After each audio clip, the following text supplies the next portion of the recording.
for a few minutes, see if they do call the police, because we do have a right to be here on a public sidewalk. If not, we're going to go in, we're going to listen to the hearings that we're not allowed to record at, and then we're going to film after the hearings start. Here with Suzanne McCormick. She was one of the people who had an excellent argument and should at least been able to speak in front of the committee.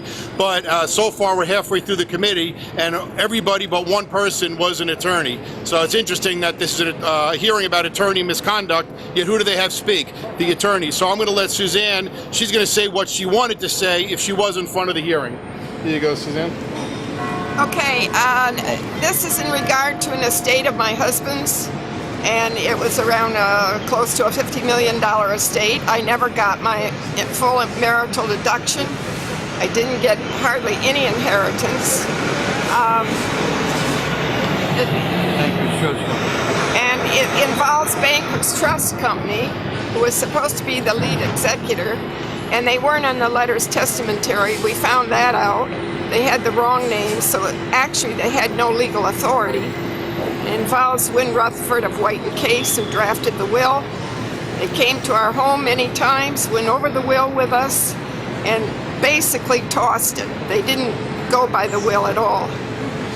There was a lot of real estate and art collection, so forth. Bankers Trust Company is a convicted federal felon in the Southern District of New York in 1999, and they are barred as such from being a fiduciary in the state of New York. It is just, White & Case also abandoned the estate approximately 2 months after the inception of the estate. They've gotten a certificate of relief from the state of New York. How can the state of New York absolve a federal crime? Three counts, three federal felonies. In addition to that, there was a defalcation, an embezzlement of $300 and some odd thousand, and nobody knows anything.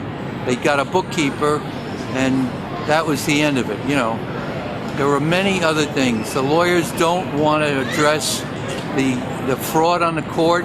When the letters were issued, the letters of testamentary were issued, they don't want to address it because the bank and the law firms, the white shoe law firms, they want to cover it all up. It's been 27 years I've been at this. We protested. I've had a lot of publicity. What else We've can I say? picketed. We've engaged in educational picketing in the city of New York and in Florida, in Palm Beach, Florida, and all they do is hunker down and they don't do anything. The general counsel for Deutsche Bank, Troll and Link, wanted to speak to us and get into a good faith settlement discussion, and the law firm of White & Case and Pillsbury Winthrop sabotaged it all. And I can also say, in regard to judges, there's one judge with legal fees that I did not owe. My lawyer said, actually, I overpaid. I was due $100,000 back. And in the back chambers with the judge, he said, have her bring $125,000 bank check to me, and we'll just put it behind us. My lawyers talked me into it. I brought it. Then he said to the lawyers in the back room, do you think we can get $50,000 more out of her?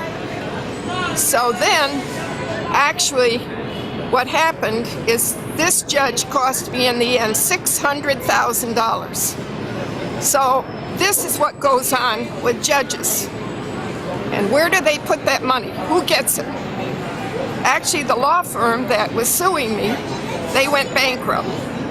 And in addition to that, you have a situation, the old saying is war is too important to be left to the generals.